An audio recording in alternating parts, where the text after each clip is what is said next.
के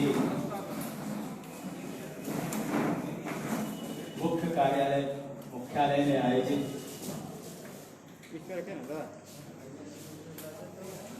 संकल्प सभा के समारोह में,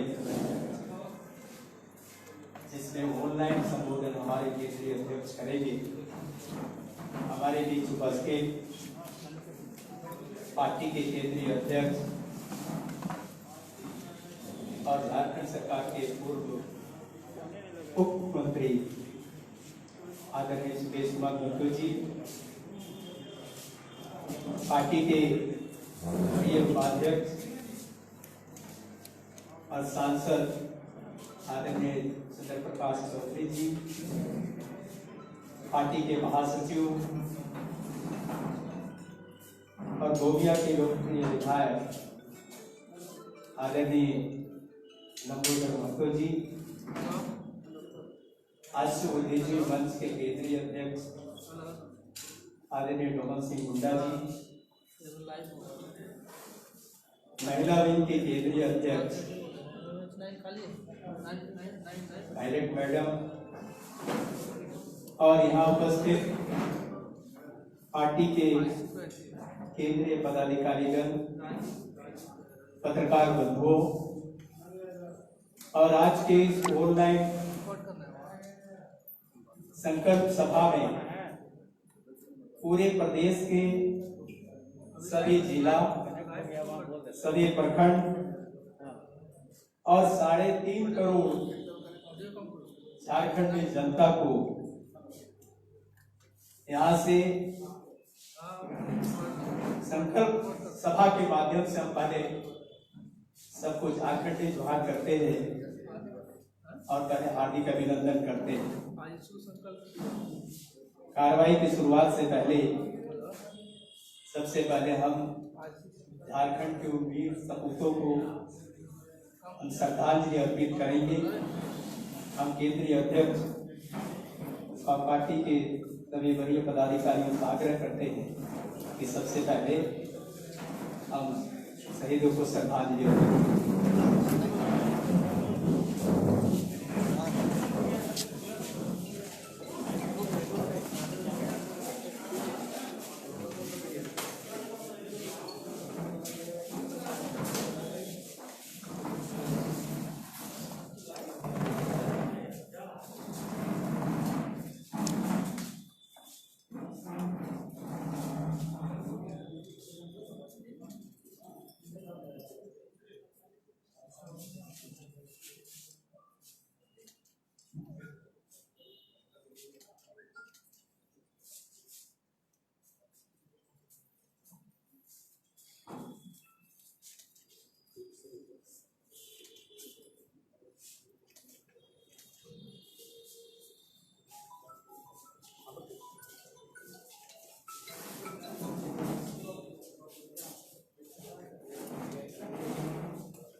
से आग्रह करेंगे कि झारखंड के तमाम वीर शहीद पुरुषों के श्रद्धांजलि के लिए 2 मिनट का 1 मिनट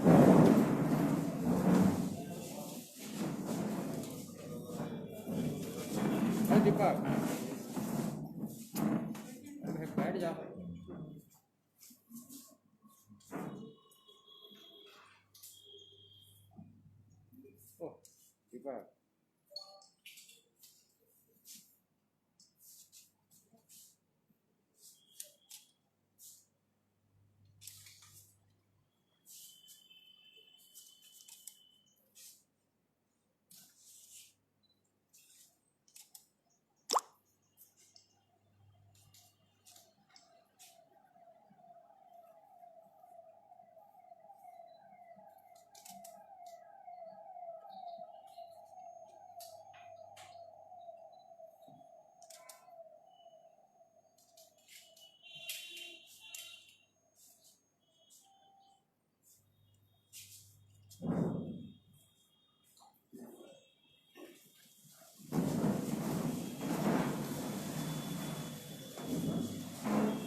आज का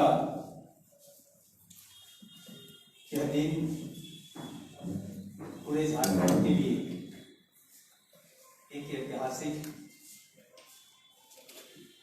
और अस्मरणीय दिन। आज ही के दिन झारखंड के युवाओं छात्रों ने झारखंड आंदोलन को एक नया वैचारिक आधार दिया था। कहें तो आज के दिन ही एक नए विचारधारा की उत्पत्ति हुई, जो विचारधारा झारखंड आंदोलन, जिसको केंद्र सरकार ने या स्टेट रीऑर्गेनाइजेशन कमेटी ने अस्वीकार कर दिया था, उसको स्वीकार करने लायक वैचारिक आधार अगर देने का जो आधार बना, हम कहेंगे आज के दिन झारखंड के नौजवानों ने, युवाओं ने, बुद्धिजीवियों ने जो विचार का नींव डाला था, वो नींव बाद में अलग राज्य के रूप में आज सफलीभूत दिखाई पड़ रहा है। यह दिन इस मायने में भी महत्वपूर्ण है क्योंकि आज ही के दिन पूरे यहाँ के छात्र नौजवानों ने यहाँ के बिखरे हुए शक्तियों को गोलबंद करने का निर्णय लिया। आज ही के दिन एक नए सिरे से संघर्ष करने का निर्णय लिया कि हम समझौता विहीन संघर्ष करेंगे, हम किसी तरह का समझौता नहीं करेंगे। नो झारखंड नो इलेक्शन जैसे नारे लगाए गए, आर्थिक नाकेबंदी और झारखंड बंद जैसे कार्यक्रम आयोजित किए जाने लगे। इससे पहले ना तो आर्थिक नाकेबंदी होती थी और ना ही कोई झारखंड बंद होता। झारखंड आंदोलन निश्चित तौर बहुत पुराना था, लेकिन झारखंड आंदोलन को जुझारू और एक समझौता विहीन संघर्ष के रूप में परिणत करने का निर्णय 22 जून 1986 को यहाँ के नौजवानों ने निर्णय लिया और उसमें अहम भूमिका अगर किसी व्यक्ति ने निभाई थी तो स्वर्गीय निर्मल महतो, जिनके सोच से आजसू का गठन हुआ। और आज के दिन में आप देख रहे हैं कि उसी का परिणाम है कि झारखंड आंदोलन को लेकर के वार्ता हुई, झारखंड विषयक समिति बना। झारखंड विषयक समिति ने 3 ऑप्शन दिया था, झारखंड ऑटोनोमस काउंसिल बनाने के लिए, या केंद्र शासित राज्य बनाया जाए, या झारखंड अलग राज्य बनाया जाए। 3 ऑप्शन दिया। झारखंड ऑटोनोमस काउंसिल बना, लोगों ने उसको नकार दिया, बाद में झारखंड अलग राज्य बना। लेकिन आज इन बातों को हम इसलिए कह रहे हैं कि क्या झारखंड अलग राज्य मांगने वाले लोगों का जो सपना था, जो जनाकांक्षाएं अलग राज्य बनने के बाद वो आकांक्षाएं पूरी हुई, उनका सपना पूरा हुआ। सही माने में वो जिस तरह का राज्य वो चाहते थे वह राज्य मिला, या उस दिशा में ये राज्य बढ़ रहा है कि नहीं बढ़ रहा है। हम निश्चित तौर पर कहना चाहेंगे कि झारखंड ने मजबूत सरकार भी देखी है, मजबूत सरकार भी देखी, दोनों तरह की सरकारें देखी, लेकिन झारखंड का जो आंदोलन के जो सपने हैं, उनकी जो आकांक्षाएं हैं, आज भी अधूरे हैं, आज भी सपने पूरे नहीं हुए हैं। आज वर्तमान में अगर हम देखें तो सरकार के अंदर में झारखंड आंदोलनकारी का विषय उनके प्राथमिक लिस्ट में नहीं, प्राथमिकता में नहीं, क्योंकि हम इतने दिनों से जो देख रहे हैं कि झारखंड आंदोलनकारियों को जो सम्मान मिलना चाहिए या उनको पुनर्वासित करने के लिए जो पहल होनी चाहिए, आज कोई सरकार गंभीरता से नहीं ले रही।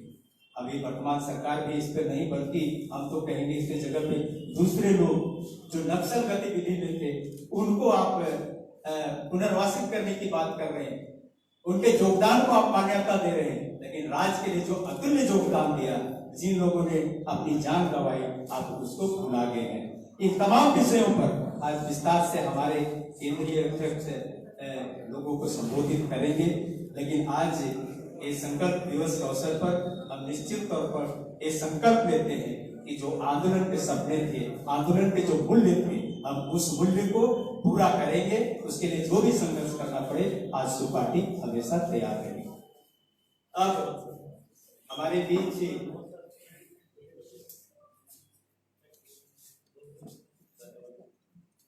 पार्टी के केंद्रीय महासचिव और गोमिया के विधायक आदरणीय लंबोदर महतो जी आएंगे और अपनी बात को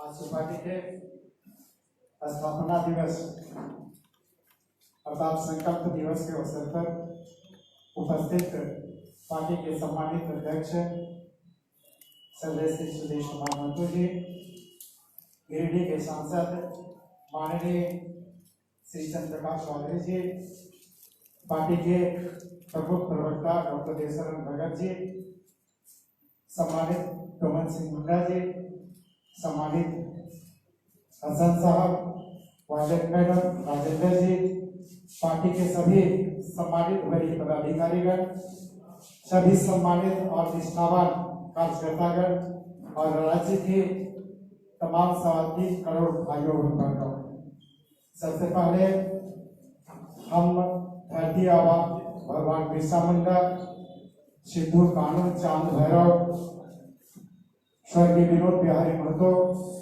और पार्टी के संस्थापक स्वर्गीय निर्मल महतो के प्रति श्रद्धांजलि अर्पित करते हुए आज हम लोग संकल्प लेते हैं कि उन महापुरुषों ने जो संकल्प झारखंड के सृजन और नवनिर्माण के संदर्भ में देखे थे, उसे पूरा करने का पार्टी संकल्प लेती।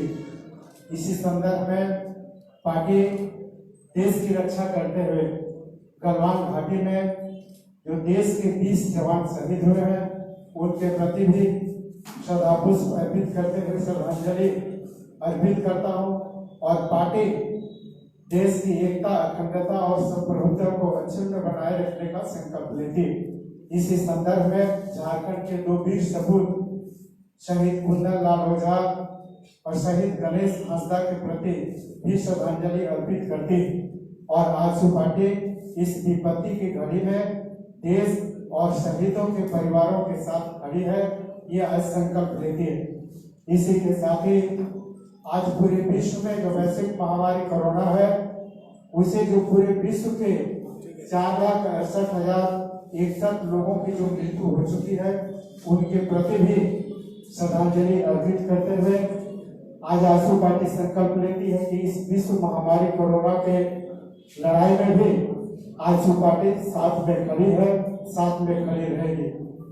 इसके साथ ही ज्यादा कुछ नहीं कहते हुए, क्योंकि आज ये आजसू का संकल्प दिवस है, आजसू पार्टी आज फिर से संकल्प लेती है कि हम झारखंड राज्य की संस्कृति, झारखंड राज्य की अस्मिता और झारखंड राज्य के सृजन में हम जो योगदान दिए हैं, आगे भी नए झारखंड के निर्माण में आजसू पार्टी पूरे दमखम के साथ नए झारखंड के निर्माण में अपनी महत्वपूर्ण भूमिका निभाएगी, ये संकल्प लेती है।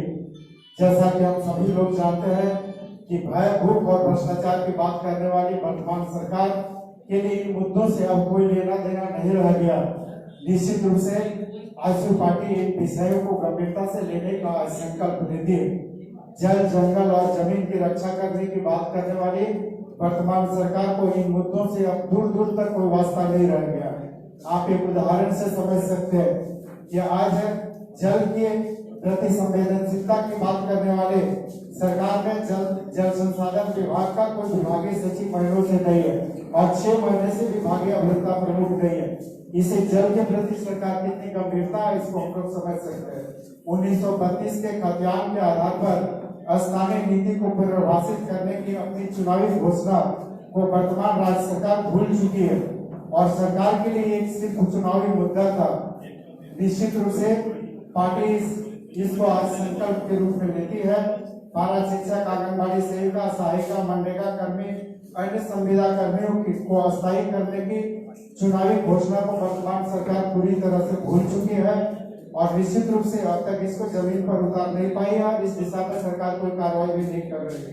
निश्चित रूप से पार्टी इसको गंभीरता से लेती है और सरकार ये पार्टी संकल्प लेती है कि झारखंड राज्य के हित के लिए, झारखंड की अस्मिता के लिए और पूरे देश की एकता, अखंडता और संप्रभुता को बचाने के लिए आज जो पार्टी आज देश के साथ खड़ा है, राज्य के साथ खड़ा है। बहुत बहुत धन्यवाद है एक शायरी की पंक्तियों के साथ कि अभी तो परिंदे को शुमार करना, अभी तो परिंदे को शुमार करना है, न जाने किस किस को शिकार करना है।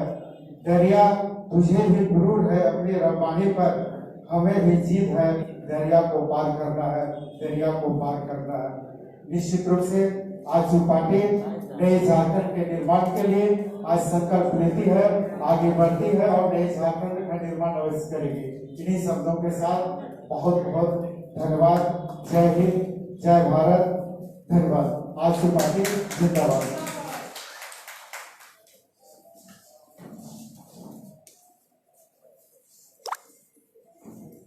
अभी हमारे देश पार्टी के प्रधान महासचिव आदरणीय पूर्व मंत्री रामचंद्र सैस जी आए हैं, हम उनको स्वागत करते हैं। हम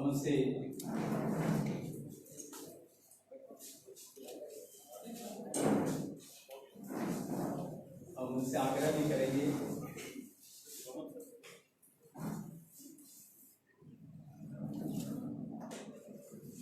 हमारे बीच उपस्थित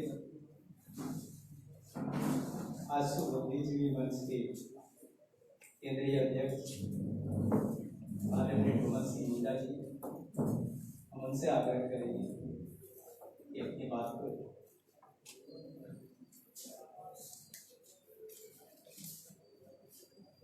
धन्यवाद सर। आज पार्टी मुख्यालय में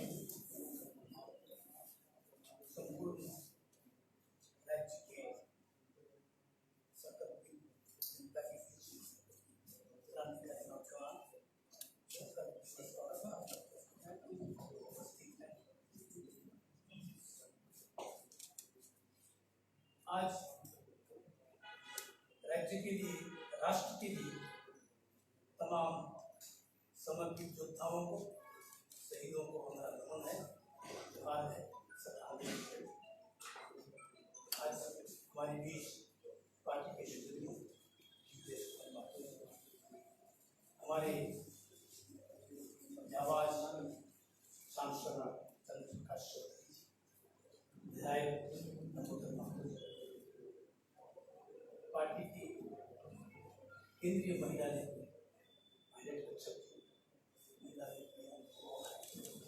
तमाम लोगों का, और हमारे प्रवक्ता तमाम क्रांतिकारी नौजवान भी यहाँ उपस्थित हैं। आज इस संकल्प मजबूत मैं उनको अपने तरफ से धन्यवाद देना चाहता हूँ कि युवावस्था अशुद्ध होने पर भी आज आप इतने संकल्प के साथ संकल्पित रूप में एकत्रित हैं और पूरे झारखंड की जनता को, 3 करोड़ जनता को आह्वान कर रहे हैं कि जिस परिस्थिति से इस पार्टी का आंदोलन प्रारंभ हुआ था उसको पुनः जागृत करने के लिए आप पुनः संकल्पित हों, ऐसा मेरा निवेदन है, ऐसी मेरी प्रार्थना है कि फिर एक ऐसे संकल्पित संगठन और नौजवानों की आवश्यकता है कि एक नव निर्मित झारखंड का निर्माण किया जा सके।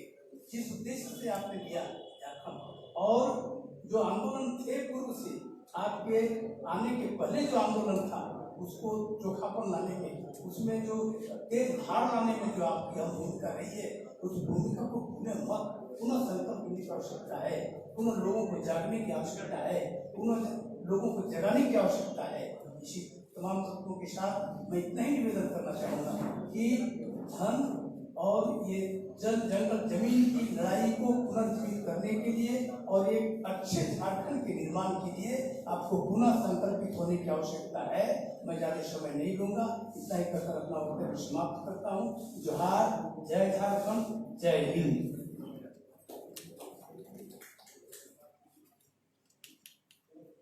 अब हमारे बीच पार्टी के प्रधान महासचिव पूर्व मंत्री आदरणीय रामचंद्र सेठ जी आएंगे और अपनी बात करेंगे।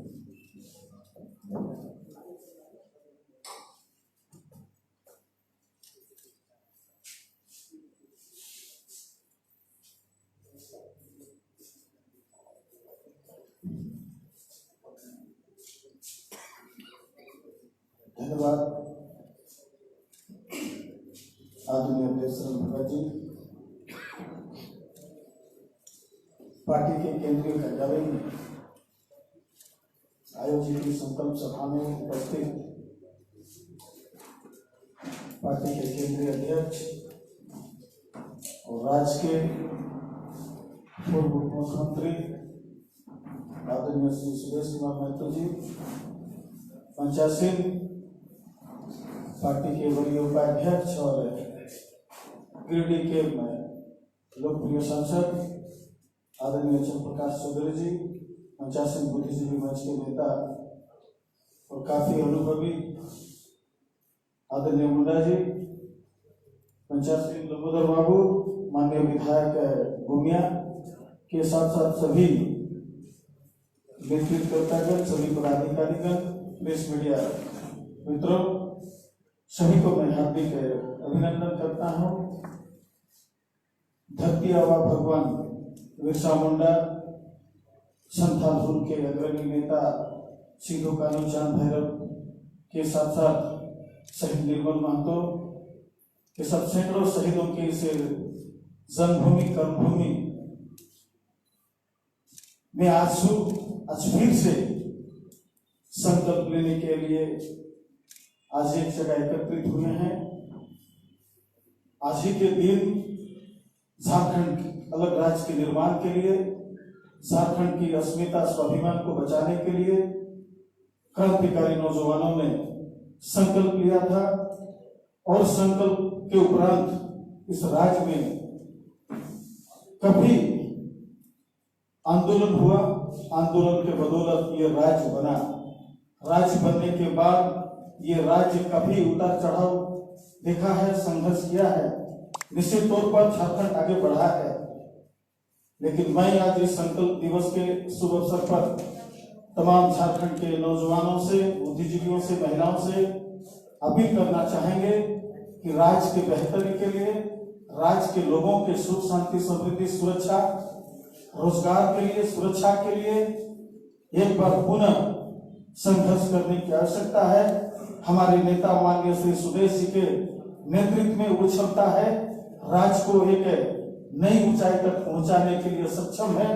मुझे पूरा विश्वास है कि सुदेश जी के नेतृत्व में पूरे राज्य के लोग, राज्य के तमाम नौजवान साथियों ने साथ देंगे और हम लोग एक जिस उद्देश्य के साथ इस राज्य का निर्माण जो हुआ था उस उद्देश्य को पूरा करेंगे। ये बताना चाहेंगे जो वर्तमान में जो राज्य में सरकार है ये बेमेल सरकार है। ये जो तीन दल मिलकर के जो सरकार बनाया है, चुनाव के पहले राज्य के जनता को कभी बड़ा बड़ा आश्वासन दिया था। आज वैसे घटक दल के बल पर झारखंड मुक्ति मोर्चा राज्य को एक उन्नत राज्य बनाना चाहते हैं। जिस दल के नेता बोलता था कि झारखंड अलग राज्य बनेगा, मेरा लाश पर बनेगा, तो कैसे ये बेमेल सरकार है। इसका विचारधारा, इसका चिंतन सब कुछ अलग अलग है। हम यही मांग करेंगे कि चुनाव के दौरान जनता को जो आश्वासन दिए थे कि पारा शिक्षक को हम स्थायीकरण करेंगे, आंगनबाड़ी सेविका सहायिका को स्थायीकरण करेंगे, अनुबंधित कर्मियों को स्थायीकरण करेंगे, वो जल्द से जल्द वो स्थायीकरण करेंगे। हम लोग आशा रखते हैं कि सरकार स्थायीकरण करेंगे, चूंकि पारा शिक्षक जंगल, पहाड़, सुदूरवर्ती देहात क्षेत्रों में पढ़ाते हैं, ग्रामीण बच्चों का उज्जवल भविष्य निर्माण के लिए मेहनत करते हैं। साथियों, यही सरकार के घटक दल चुनाव के समय कहा था कि किसानों को कर्ज माफी करेंगे, लेकिन हमें नहीं लगता है कि जो कहा था धरातल पर करेंगे। लेकिन हम मैं फिर से एक बार जनता से, राज्य के नौजवानों से अपील करते हैं कि राज्य के बेहतरी के, राज्य के सर्वांगीण विकास के लिए सुदेश जी के नेतृत्व में फिर एक बार आंदोलन करने की जरूरत है, संघर्ष करने की जरूरत है। ये झारखंड संघर्ष का उपज है और ये सुदेश जी में वो नेतृत्व में वो दम है, निश्चित रूप से राज्य को एक ऊंचाई तक पहुंचा पाएंगे। और इन्हीं शब्दों के साथ सबको बहुत बहुत धन्यवाद देते हुए आजसू पार्टी देश की एकता, अखंडता मजबूत रखने के लिए, अक्षुण्ण रखने के लिए देश के साथ खड़ा है। जो भी घटा है इंडिया और चाइना बॉर्डर में, जो हमारे वीर जवान शहीद हुए, उनको मैं नमन करता हूं। देश के लिए लड़ा है, देश के स्वाभिमान को, अखंडता और एकता को बचाए रखने के लिए बलिदान दिए हैं।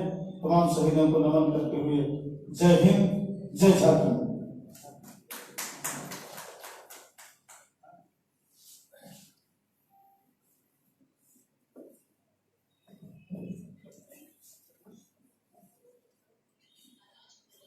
अब हमारे बीच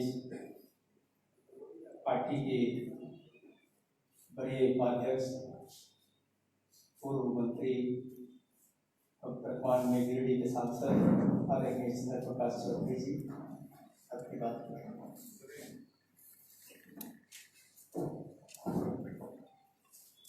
आज संकल्प दिवस के अवसर पर और इस कार्यक्रम में उपस्थित पार्टी के केंद्रीय अध्यक्ष आदरणीय सुदेश कुमार महतो जी, पूर्णिया के विधायक डॉक्टर लंबोदर महतो जी, मंच पर उपस्थित भगत जी, हसन जी, रमन सिंह मुंडा जी,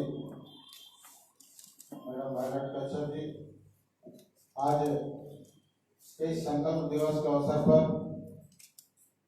मैं सभी राज्य के सभी कार्यकर्ताओं को, सभी पदाधिकारियों को इस अवसर पर अपनी ओर से सभी लोगों को मैं धन्यवाद देता हूं कि हर वर्ष हम लोग इसको एक संकल्प दिवस के रूप में मनाते हैं।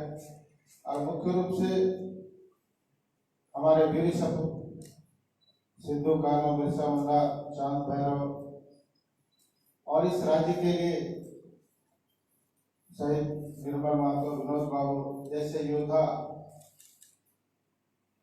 जो काफी लंबे संघर्ष इस राज्य के लिए उन्होंने किया।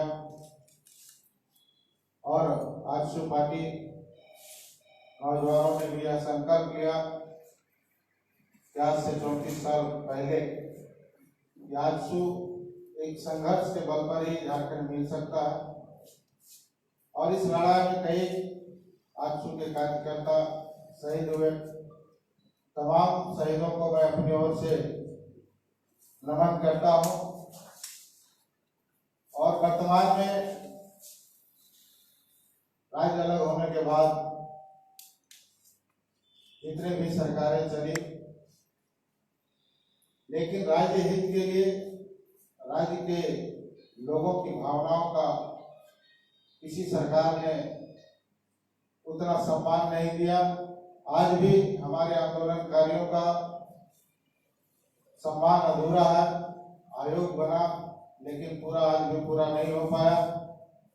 और साथ साथ कई मुद्दे हैं राज्य का विस्थापन का, राज्य के खनिज संपदा का, और वर्तमान में भी पारा शिक्षक जैसे मुद्दे और अनुबंध कर्मचारी और कई कैसे हमारे कर्मचारी हैं जो आज भी उनको पूर्ण रूप से मान्यता, पूर्ण रूप से उसको सरकार नौकरी नहीं दे पाई है।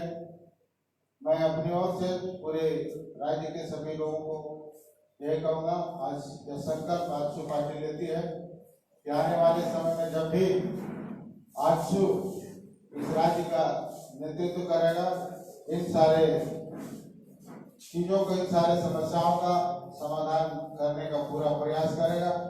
और साथ साथ अभी हम लोगों के बीच में जो विश्व महामारी कोरोना जैसे संक्रामक बीमारी जो पूरे विश्व में फैला है, आज हमारा देश भी, हमारा राज्य भी इस पर काफी चपेट में है।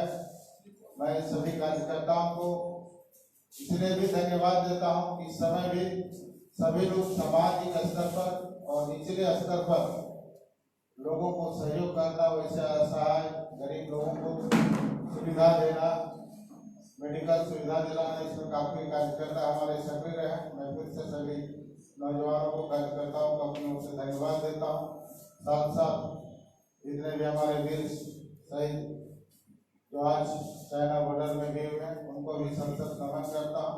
और इसी के साथ मैं फिर से आज के संकल्प दिवस के अवसर पर सभी राज्यवासियों को ढेर सारी बधाई और शुभकामनाएं देता हूँ। धन्यवाद।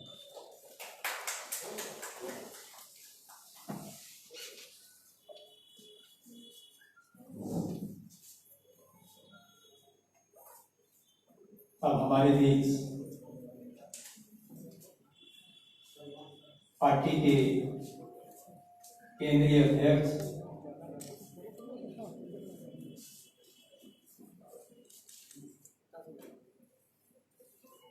आदरणीय सुदेश कुमार महतो जी, आप सभी लोगों को, प्रदेश के सभी प्रखंड से लेकर जिला स्तर के पदाधिकारियों को और पूरे जनमानस को संकल्प दिवस के अवसर पर संबोधित करेंगे। हम उनसे आग्रह करते हैं कि मंच में आए और अपनी बात करें।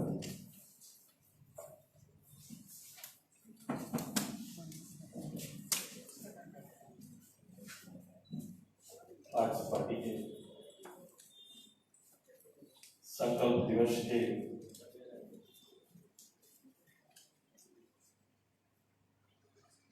इस अवसर पर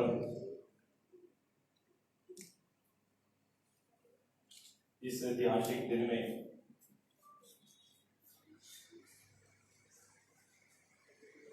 मैं आज पार्टी के प्रधान कार्यालय के इस मंच से हमारे साथ इस मंच में उपस्थित पार्टी के वरीय उपाध्यक्ष और आदरणीय गिरिडीह के सांसद आदरणीय सीपी चौधरी जी का हार्दिक स्वागत करते हैं। मंच में हमारे साथ पार्टी के महासचिव, पूर्व मंत्री आदरणीय रामचंद्र सहित जी का अभिनंदन, पार्टी के विधायक और वरीय महासचिव आदरणीय डॉक्टर लंबोदर माथुर जी का स्वागत, मंच में बुद्धिजीवी मंच के अध्यक्ष आदरणीय डोमन सिंह मुंडा जी का स्वागत करते हैं। मंच में महिला अध्यक्ष श्रीमती वायलेट कच्छप जी का स्वागत करते हैं। झारखंड आंदोलन की कल्पनाओं को बल देने वाले पार्टी के प्रवक्ता डॉक्टर देवेश्वर भगत जी, हसन अंसारी जी, राजेंद्र मेहता जी और आप सभी सम्मानित साथियों का, चूंकि आज सीधे तौर पर इसी जनसभा के माध्यम से प्रदेश भर के सभी पदाधिकारी, कार्यकर्ता, समर्थक की आम जन को संबोधन नहीं हो पा रहा है। हमने अपने संबोधन का माध्यम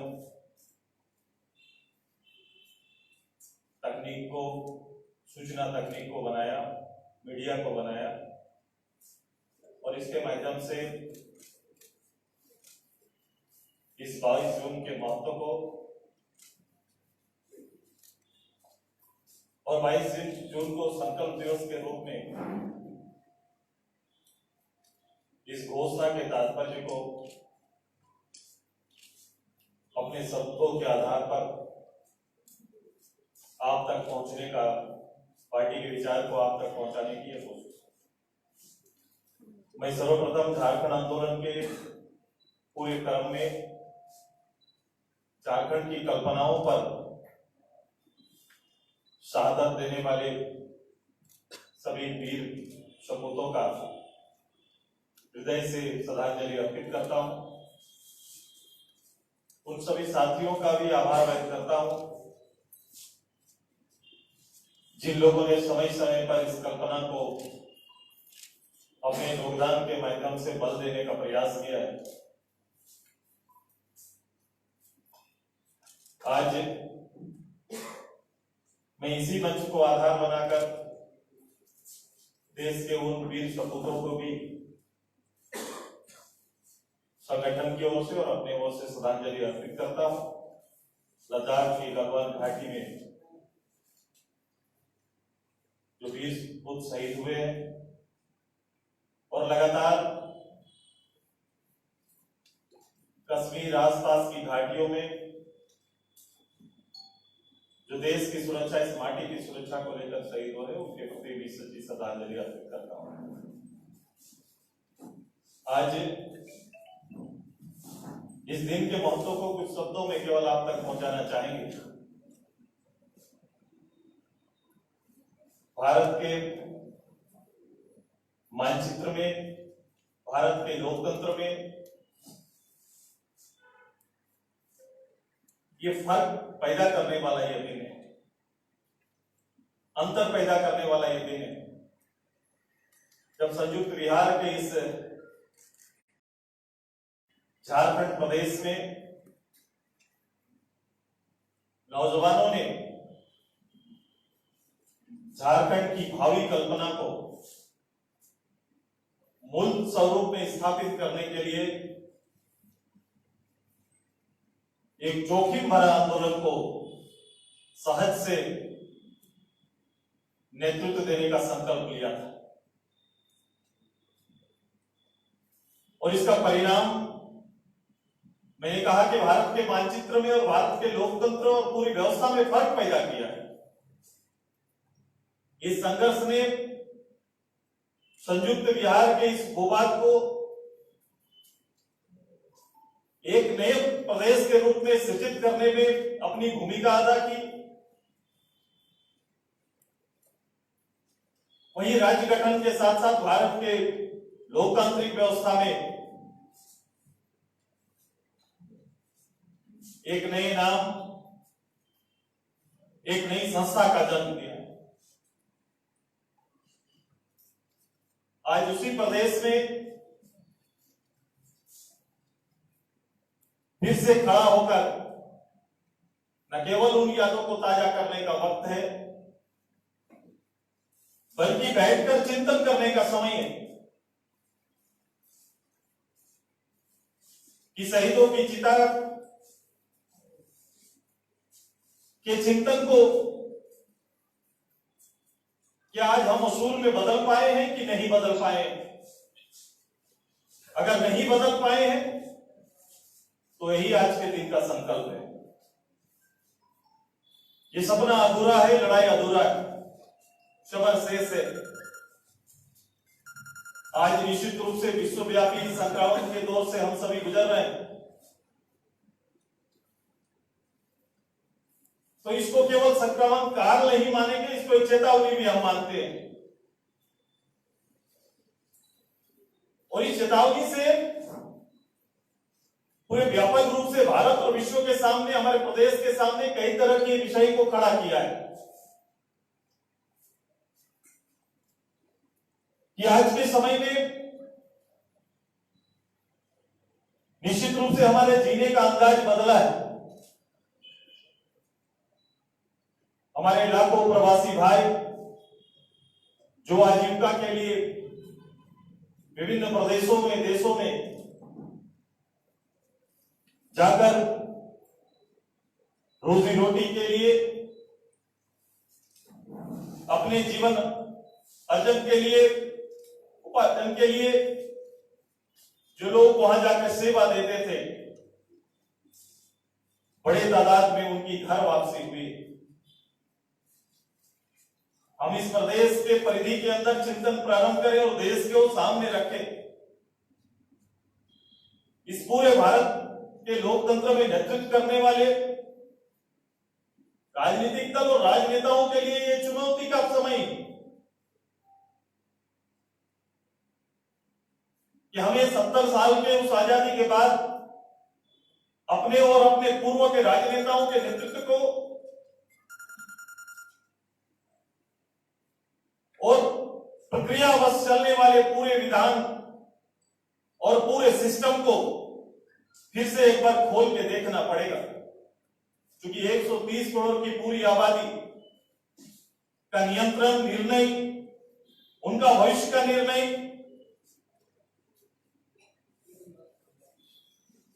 भारत के सबसे बड़े लोकतंत्र के नेतृत्व के माध्यम से संभव होता है। इसके प्रदेशवार, अलग अलग प्रदेश का नेतृत्व भी अलग अलग राजनेताओं के हाथों में होता है। लेकिन इस संक्रमण, जिसको मैंने चेतावनी कहा, आप देखो कि करोड़ों तादाद में काम करने वाले रोजगार के लिए या फिर संस्थागत रूप से सारी संस्थाओं का एक बार लॉकडाउन हो जाना हमारे पूरे वित्तीय ढांचे को हिलाकर रख दिया है। देश की एक बड़ी आबादी के लिए, आजीविका के लिए, उनके भोजन के लिए, मात्र 2 काल के भोजन के लिए सरकार को अपनी योजनाओं को 1 वर्ष तक रोकना पड़ रहा है। हमारी राज्य सरकार ने न केवल भविष्य की योजनाओं को रोका है, बल्कि पूर्व काल के निर्णयों को भी रोकने का काम किया है। ये किसी के लिए आरोप नहीं, बल्कि एक चिंता का समय है कि हमारे वित्तीय ढांचा को फिर से देखने की जरूरत है कि ऐसे अवस्था में हम अपने देश को 2 जून की रोटी के लिए संघर्ष करते हुए देखे हैं और 2 जून के राशन की व्यवस्था के लिए देश और राज्य को सोचना पड़ा है। तो फिर हमको पूर्व अवस्था में जाना पड़ेगा कि आज के दिन में हुआ क्या। विश्व की गति के साथ चलने का निर्णय तो हमने लिया, विश्व के स्पर्धाओं में तो हमने भाग लिया, लेकिन स्पर्धाओं में भाग लेने से हमारे जमा पूंजी पे जो फर्क पड़ा है उसको मूल्यांकन करना होगा। हमने स्पर्धाओं में भाग लेने के लिए निजी कंपनियों को बल दिया, प्राइवेट लिमिटेड कंपनी को हम लोग ने बल दिया, सरकारी संस्थाओं पर विश्वास घटा है और सरकारी संस्थाओं पे विश्वास घटने का फर्क यह हुआ कि पूरे देश भर में आप देखेंगे कि प्राइवेट लिमिटेड कंपनी, निजी कंपनियों के हाथ में आज देश से ज्यादा संपत्ति हो गया है। देश की मूल जमा पूंजी देश के 20 घरानों तक सीमित हो गई है, 10 घरानों तक सीमित हो गया और अंततः देश को और राज्यों को इस अकाल परिस्थिति से, इससे निपटने के लिए सहयोग मांगना पड़ा। आपके द्वारा निर्मित कंपनी, आपके सहयोग से तैयार कंपनी के आगे हाथ फैलाना पड़ा कि आप सहयोग दो, चूंकि देश में संकट आया है, राज्य में संकट आया है। मैं इन बिंदुओं को केवल समझने के लिए कह रहा हूं कि हमें किस और किस रूप से आगे बढ़ना है, इस पर फिर से चिंता करने की जरूरत है। और इसी चिंता का मूल आधार आपको बनाना पड़ेगा कि नए सिरे से अपने विकास की अवधारणा और विकास की गति में राज्य और केंद्र कोष को कैसे हम बेहतर और सुरक्षित कर पाए। ऐसे आपात स्थिति, मैंने कहा भविष्य में ऐसी चुनौतियां और आ सकती है, उन चुनौतियों का सामना हम कैसे बेहतर रूप से कर सकते हैं, उसके लिए आज से, क्योंकि ये काल ने हमें सहज किया, जगाया, सोचने पर बाध्य किया है और सोचना पड़ेगा पूरे भारत को, भारत के पॉलिटिकल एक्टिविटीज को नेतृत्व देने वाले लोगों को, इस प्रदेश को सोचना पड़ेगा। परेशानी कहां है? वर्तमान समय में बातें राजनीति के विषय अभी भी लगातार वैसे चल रहे हैं। मुझे लगता है कि अब नए सिरे से राजनीति में सोचने और समझने की आवश्यकता है। मैं अपने प्रदेश के अंदर मैं 2-3 विषय मैं कहना आवश्यक समझता हूं, क्योंकि अभी सबसे बड़ा चुनौती राज्य सरकार के सामने, देश के सामने, कि भाई लोगों को रोजगार कैसे दे सके। क्योंकि जो लोग इस राज्य के अंदर चिंता कर रहे हैं उनमें यह है कि भाई जो लोग बाहर से आए उनके लिए हम रोजगार तैयार करेंगे, उनको रोजगार हम देंगे। रोजगार के माध्यम क्या होंगे, रोजगार क्या होगा, ये डिफाइन नहीं है। हमें इसको थोड़ा देखना पड़ेगा, क्योंकि कई वर्षों से कई योजनाएं इस रूप से चल रही और अभी भी योजनाएं जो आएंगी वो इस रूप से चलेगी जो मैं समझ रहा हूं, जो कल्पनाएं चल रही है। हम करोड़ों रुपया योजनाओं पर खर्च करते हैं, क्योंकि ऐसे समय में प्राथमिकता हम देते हैं कि रोजगार देना है। मैं ये समझता हूं कि रोजगार के साथ साथ, क्योंकि मनरेगा एक बड़ा स्कीम, मनरेगा हमारे यहाँ काम करता है, मैं स्कीम को नाम लेके कह रहा हूं। स्कीम का मूल तो उद्देश्य होता है, स्कीम के नाम बदल सकते हैं, थोड़ा योजनाएं बदल सकती है। कभी ये डोभा के रूप में आ सकता है, कभी ट्रेंच कट के रूप में आ सकता है, अलग अलग स्वरूप में आ रहा है। लेकिन इसमें एक बात पर बल देना है कि हम रोजगार को आधार बना रहे हैं। वित्तीय व्यवस्था में नीचे के आम लोगों के बीच में पैसा पहुंचे, इसका आधार हम बना रहे हैं। लेकिन उसी बीच में देखिए कि उनके हाथ तक जाने के लिए 8 घंटा का श्रम तय करते हैं हम, कि 8 घंटा का श्रम आपका तय होता है, 8 घंटा आप मेहनत करते हैं। इस मेहनत को आधारभूत ढांचा में हम बदल नहीं पा रहे। ये गेप हम कहते हैं कि आप 8 घंटा समय दो, 8 घंटा आप काम करो और काम करने पर आपको हम वेतन देंगे, आपके हिस्से में आपका श्रम का दान जाएगा। लेकिन इस श्रम को संपत्ति नहीं बना पा रहे, इस श्रम को आकार नहीं ले पा रहा है। मैं चाहता हूं कि वहां चिंतन प्रारंभ हो। ये मेरी पार्टी का मेरा मानक, क्योंकि वहां पर अगर आकार और आधार बनाना प्रारंभ करेंगे तो निश्चित रूप से अगर जल स्रोत तैयार करना चाहते हैं तो एक जल स्रोत मानक तैयार होगा। कोई भी काम, निर्णय जिसके माध्यम से ये हो सकता है, आपको तय करना होगा कि भाई वो श्रम बेकार ना जाए, वो श्रम एक आकार तैयार करे, इंफ्रास्ट्रक्चर तैयार करे, जिसका लॉन्ग टर्म भविष्य में जिसका उपयोग बार बार किया जा सके। अगर यही स्वरूप डोबा की जगह तालाब बन जाए, ट्रेंच कट की जगह पर अगर सड़क या नदियों के कटाव को रोका जाए तो ये आधार हो सकता है। हमारे विभाग का चिंतन चल रहा है, कॉपी पेस्ट भी बहुत ज्यादा चलता है, ये आदत बन गई है। मुझे लगता है कि इन आदत से ऊपर उभरना होगा और राजनेताओं का समझना होगा, क्योंकि ये जवाबदेही कहीं ना कहीं उन पर आती है। ये आपको तय करना होगा कैसे लॉन्ग टर्म में इस व्यवस्था को राज्य के उपयोग के लिए करोड़ों रुपया खर्च जो हो रहा है, इसका उपयोग भविष्य में हम लोग लगातार कर पाएंगे। इसके कई उदाहरण हैं, कई चीजों के साथ में इसको जोड़ सकते हैं, आगे बढ़ा सकते हैं। मैं ये देख रहा हूं कि जब भी इस तरह का स्थिति आता है तो बाहर अंततः आम लोगों पर ही आता है, किसान पर आता है, आम मध्यम वर्ग और गरीबी रेखा में बसने वाले परिवार के ऊपर आता है। एक तरफ रियायत के नाम पर चावल का वितरण तो हो जाता है, कुछ राशि का वितरण तो हो जाता है, लेकिन इसका वसूली का माध्यम कभी भी देखो तो एक ही है, वो है टैक्स। अभी लगातार आप 1 जून से लेकर आज तक आप देखो तो पेट्रोल के दाम में करीबन 8 रुपया की बढ़ोतरी हुई है, तेल के दाम में करीबन 8 रुपए के आसपास पेट्रोल और डीजल में फर्क पड़ा है। ये बिल्कुल ये सच है कि पैसा आप ही से आना है। सरकार को इससे भी अलग विकल्प पे सोचना चाहिए, इसके विकल्पों पर जाना चाहिए कि टैक्सेस मतलब आधार ना बने, कि टैक्स गवर्नमेंट का मूल आधार ना बने और इसमें किसान वर्ग जिसको हम 1000 2000 का सपोर्ट कर रहे हैं, जिनके लिए कार्यक्रम चला रहे हैं, हम तो उन्हीं के डीजल पर उनको भार दे रहे हैं। आज के दिन में मोटरसाइकिल कमोबेश मध्यम वर्ग के लिए और बिलो प्रॉपर्टी लैंड में रहने वाले लोगों के लिए भी आधार बना है। साइकिल का विकल्प हो गया, आजकल मानक हो गया है।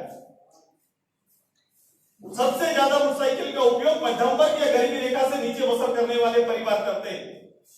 अब पेट्रोल में सबसे ज्यादा भार बड़ी गाड़ियों से कम उनसे ज्यादा आता है, तो अंततः उन्हीं के जेब से पैसा निकालने की तैयारी चल रही है। मैंने भी कहा कि आज सरकार को इनके विकल्पों पर विचार करना चाहिए कि और सोर्स क्या हो सकते हैं, कैसे हम इनके विकल्प पर जाए, और बड़ा कार्यक्रम सरकार को तैयार करना चाहिए। कार्यक्रम के माध्यम से हम कैसे आगे तक बढ़ सकते हैं।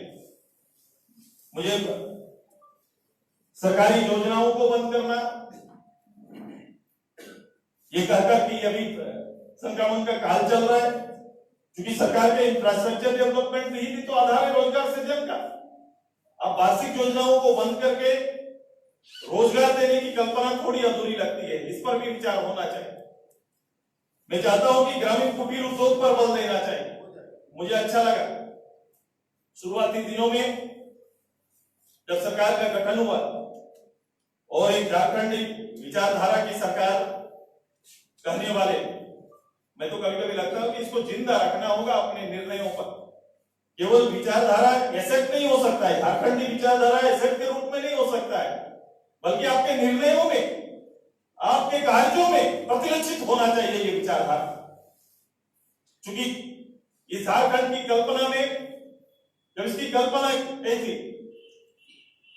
आदरणीय चैतन्य महाप्रभु ने इसकी कल्पना की थी, तो इस झारखंड के बारे में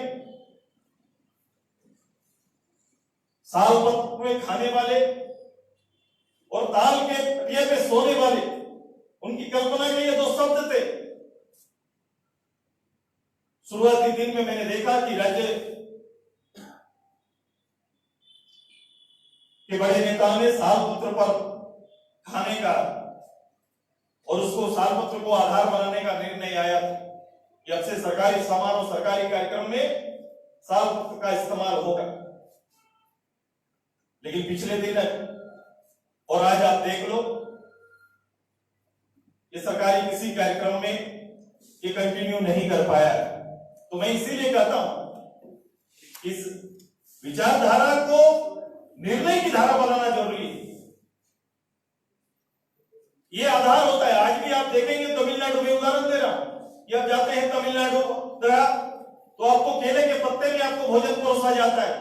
बड़े से बड़े समारोह या कहीं पर उन्होंने कल्चर बना दिया, इसको संस्कृति बना दिया। हम उसको संस्कृति बना नहीं पाते। एक दिन का अखबारी कार्यक्रम होता है, लोगों तक सूचनाएं जाती है, फिर ये ठप पड़ जाता है। ये कंटिन्यू होना चाहिए। आधार है तो ये दिल में दिखना चाहिए, निर्णय में दिखना चाहिए। और पूरे झारखंड की व्यवस्था, झारखंड के मानव, झारखंड के लोगों में इस चीज को आधार बनाया जाए कि जितने भी सरकारी निजी समारोह जो भी होते हैं उसमें इसका इस्तेमाल हो। ये एक संकल्प और निर्णय के साथ जाना चाहिए। मैं इसी के साथ साथ महुआ के बारे में धारणा जो हो जिनकी, लेकिन आजीविका का ये 33% वन भाग का आजीविका का मूल आधार है, बड़ी आबादी का आधार भी यही। उनको लेकर केंद्र सरकार की कई योजनाएं अभी प्रारंभ हुई, मैं धन्यवाद देता हूं। लेकिन आप देखेंगे अभी के समय में हो क्या रहा है। मेरे सभी इस प्रदेश के नौजवानों को इस ओर बड़ा ध्यान देना होगा कि देखो अभी की जरूरत क्या बनी। इस संक्रमण काल में दो चीज बड़ा महत्वपूर्ण हो गया, एक जो हमने लगाया हुआ है, दूसरा हैंड वॉश के लिए सैनिटाइजर या फिर घर के लिए सैनिटाइजर, ये बहुत आवश्यक होगी। दो चीजें एकदम अनिवार्य हो गया। आप देखेंगे कि बड़े लोग, बड़े उद्योगपति जिनका मूलतः धंधा कल कोई दूसरा था, किसी दूसरे क्षेत्र में जिनकी महारत थी, वो सभी लोग वक्त के तकाजा के हिसाब से सभी लोग आज के दिन में ये दो धंधे में अपने आप को, वो बाजार को पहचान लिया और बाजार को पहचानते हुए, आवश्यकता को पहचानते हुए अपने मूल्य जो आधार था उनका धंधा तो उसे छोड़कर ये बाजार के आधार पर अपने आप को बदल लिए।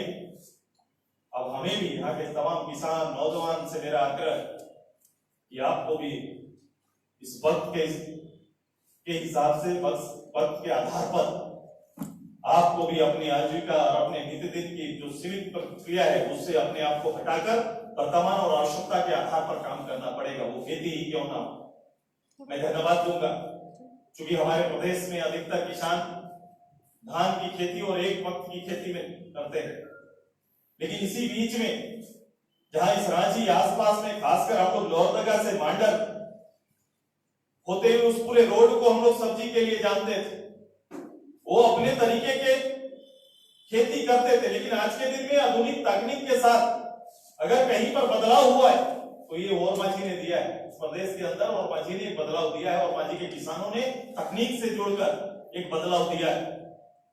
बदलना होगा, इस पूरे स्ट्रक्चर को बदलना होगा, खेती की विधि को बदलना होगा और इसके साथ साथ बाजार भी ढूंढने होंगे। हमें उस ओर तैयारी करना है। मैंने कहा कि अलग फ्रंट खोलना है, आर्थिक आधार खोलना है, तो उसके लिए तैयारी भी आपको प्रारंभ करने होंगे। ये कुटीर उद्योग पर बल देना होगा, कुटीर उद्योग के आधार को मार्केट देने की भी तैयारी सरकार को करनी होगी। मैं शिक्षा के संदर्भ में दो चार बातें कहना आवश्यक समझ रहा हूं, क्योंकि 4 महीना से बड़ा इस प्रदेश में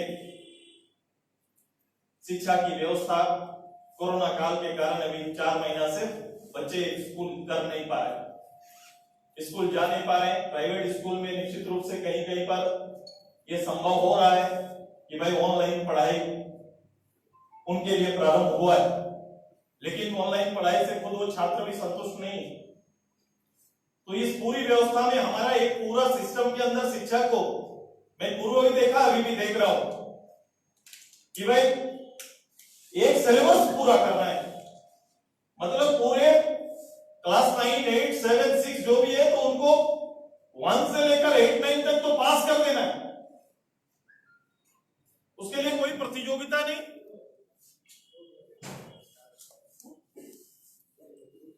उसके लिए कोई दूसरा आधार नहीं बनाया गया। अनिवार्य रूप से उनके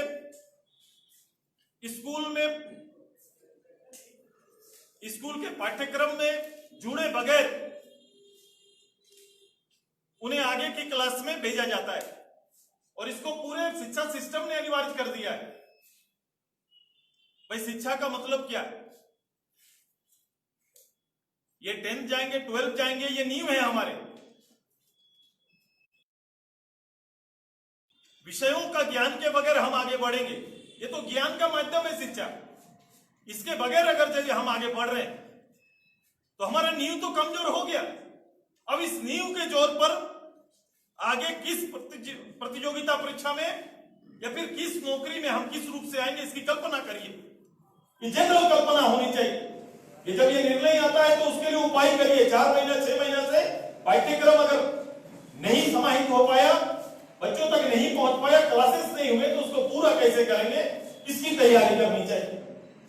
वो कैसे पूरा हो, ये तो सहज माध्यम है कि आपने उसको उत्तीर्ण कर दिया अगले क्लास के लिए, लेकिन क्या वो क्लास 8, क्लास 7, क्लास 6 किसी भी कक्षा का संपूर्ण जो उनके लिए किताबी ज्ञान था उनमें समाहित हो पाया? ऐसा नहीं हो पाता है और नहीं हो रहा है, और हम इसको आगे बढ़ाते जा रहे हैं। इस पर सोचना पड़ेगा, इस पर विचार करना पड़ेगा। इस कोर्स को कंप्लीट करने का कोई ना कोई विकल्प आपको निकालना पड़ेगा। मैं स्वास्थ्य विभाग में स्वास्थ्य चूंकि ये एक महत्वपूर्ण विषय है, क्योंकि जितने भी मैं अधिकतर देख रहा हूं कि उनके लिए गवर्नमेंट ने कई तरह के सुविधाएं की है कि भाई आपके लिए गोल्डन कार्ड की व्यवस्था की है, ताकि आप अगर आप बीमार होते हैं तो आप जाके सुलभ इलाज करा पाएंगे। ये लगातार चल रहा है, ये चलती है समय समय पर भारत सरकार राज्य सरकार के अंदर कई तरह की योजनाएं चलती है। सिस्टम के कारण आम लोगों के लिए योजना सहज नहीं हो पाता है। पहले इनको योजनाओं को सहज किया जाए ताकि लोग सीधे तौर पर अस्पतालों का लाभ ले सके, कार्ड का उपयोग कर सके, और उसका मूल्यांकन भी होना चाहिए। मूल्यांकन भी आप करिए, लेकिन ये ध्यान रहे, हम लोग ये सभी लोग मानते हैं इस सब का बीमारी का मूलतः जड़ पानी और भोजन है, ये यहीं से प्रारंभ होता है। तो शुद्ध जल लोगों को मिले इसको सुनिश्चित करना चाहिए। हम आज तक स्कूल में शुद्ध जल नहीं दे पाए, शौचालय के जल के बारे में हम लोग चर्चा करते हैं, स्कूल में खाना बनाने रसोइयों के यहाँ पर शुद्ध पानी नहीं पहुंच पाता है। जो बच्चे अभी स्कूल में पढ़ते हैं मध्यम भोजन कार्यक्रम चल रहा है, लेकिन कहीं पर भी अच्छा पानी उनके लिए उपलब्ध है ऐसा नहीं। शौचालय में पानी है इसका उपलब्ध नहीं है, पीने के लिए अच्छा पानी है इसका उपलब्ध नहीं है। तो इस पर केंद्रित होना पड़ेगा कि भविष्य में हम बीमारी के ग्रस्त ना हो जाए, बीमार ना हो जाए, इसकी तैयारी भी तो करनी पड़ेगी। योग दिवस कल हम लोग ने मनाया, निरोग रहने का संकल्प लिया, लेकिन निरोग का पहला आधार तो पानी और भोजन है। पौष्टिक आहार उपलब्ध जाना चाहिए। अभी हॉस्पिटल में जो अभी संक्रमण से लड़ने का कोई दवा तो आया नहीं, लेकिन लोग बीमार हो रहे हैं, टेस्ट करा रहे हैं, जान रहे हैं कि हम बीमार हो गए, हॉस्पिटल जा रहे हैं और प्रतिरोधक क्षमता को, शरीर की क्षमता को बढ़ाने का प्रयास कर रहे हैं डॉक्टर। यही तो हो रहा है हॉस्पिटल में, और लोग उस क्षमता को बढ़ा के फिर वापस आ रहे हैं, निरोग होकर मुक्ति, उस रोग से मुक्ति पाकर वापस आ रहे हैं। हमें ये तैयारी करनी है कि क्षमता हर शरीर में रहे, ये तैयारी भविष्य के लिए करना है ताकि लोग निरोग रह पाए। पहला तो बीमारी ना आए, और बीमारी आए तो उसे मुकाबला करने की क्षमता शरीर में हो, इस आधार की करनी चाहिए। इस आधार पर रणनीति स्वास्थ्य विभाग को बनाना चाहिए, कल्पनाओं पर हम सभी लोगों को बल देना चाहिए। मैं आज के इस महत्वपूर्ण दिन में, चूंकि आज का दिन और पूरा फोकस इसी आधार पर है, मैंने कुछ गुणात्मक बदलाव की ओर पहल किया है। मैं ये देख रहा हूं कि इस प्रदेश के अंदर ये जवाबदेही न केवल राजनेताओं का, मैं प्रदेश के सभी नौजवानों से मैं आग्रह करता हूं, ये लड़ाई केवल किसी पद पे आकर, केवल मुखिया से लेकर मुख्यमंत्री तक केवल ये लड़ाई नहीं है। एक नौजवान के रूप में भी अपने दायित्व को और झारखंड के अंदर झारखंड की विचारधारा को हमेशा जिंदा रखकर आपकी पहल और आपके कर्म में ये विषय हमेशा झलके, यही संकल्प लेने का आज का दिन है। आइए, ये बदले हुए परिस्थिति में, बदले हुए परिवेश में हर क्षण एक नया मौका देता है, एक अवसर होता है। इस वर्तमान अवसर को हम अपने प्रदेश के हित में कैसे समर्पित कर पाए, यही पॉलिटिकल कार्यक्रम होना चाहिए, यही संकल्प होना चाहिए, यही राजनीति होना चाहिए। मैं हमेशा आरोप प्रत्यारोप के दौर से विकल्पों पर ज्यादा जोर देता हूँ। ये मेरे अपनी राजनीतिक परिपाटी का एक सबसे बड़ा हिस्सा है। मैं प्रदेश के लिए, चूंकि मेरा इस प्रदेश में न केवल मैं पार्टी का बल्कि प्रदेश का नेतृत्व करते हैं, तो प्रदेश के विषयों के साथ, देश के विषयों के साथ अपने को तौल के रखना और उसके साथ राजनेताओं को नए विकल्प की ओर जाना, नई सोच की ओर जाना, और विश्वव्यापी जो पूरी व्यवस्था है उसमें कैसे अपने आप को उभार के सामने ला पाए, इसकी तैयारी हम सभी लोगों को मिलकर करनी चाहिए। आइए, इस सूचना के इस तंत्र के माध्यम से आज संकल्प दिवस में मैं से लेकर इस प्रदेश के सभी संगठन के कार्यकर्ता, पदाधिकारी से लेकर आवाम तक, क्योंकि मैंने इसको केवल कार्यकर्ताओं तक आज के कार्यक्रम को सीमित नहीं रखा। जो मेरा वॉइस है, जो मेरी बातें हैं, वो केवल मेरे पार्टी के पदाधिकारियों के लिए नहीं है। मेरी ये सोच के रूप में आम जनता के डोमेन में ये मेरा विषय है। इस विषय के साथ हम सभी लोगों को आगे जाना है। पद पर आना, सरकारों का बनना चलेगा, आता जाता रहेगा, लेकिन ये बहुत महत्वपूर्ण है कि आप पद में रहकर अपने दायित्व का या इस प्रदेश को किस पद पर आगे बढ़ाएं, किस ओर ले गए, इसका चिंतन हमेशा और मूल्यांकन होते रहेगा। उस 22 जून की इस घटना का मूल्यांकन आज 34 वर्ष के बाद भी हम इस रूप से कर रहे हैं। उसी तरह वर्तमान का भी मूल्यांकन भविष्य में किया जाएगा। इस आधार पर हम सभी लोगों को काम करना है। आइए, इस नई परिवेश में खुद को सुरक्षित रखें, इस राज्य और देश को सुरक्षित रखने का प्रण लेते हुए अपनी बात को शेष करता हूं। आप सभी को बहुत बहुत धन्यवाद, बहुत बहुत आभार व्यक्त करता हूं।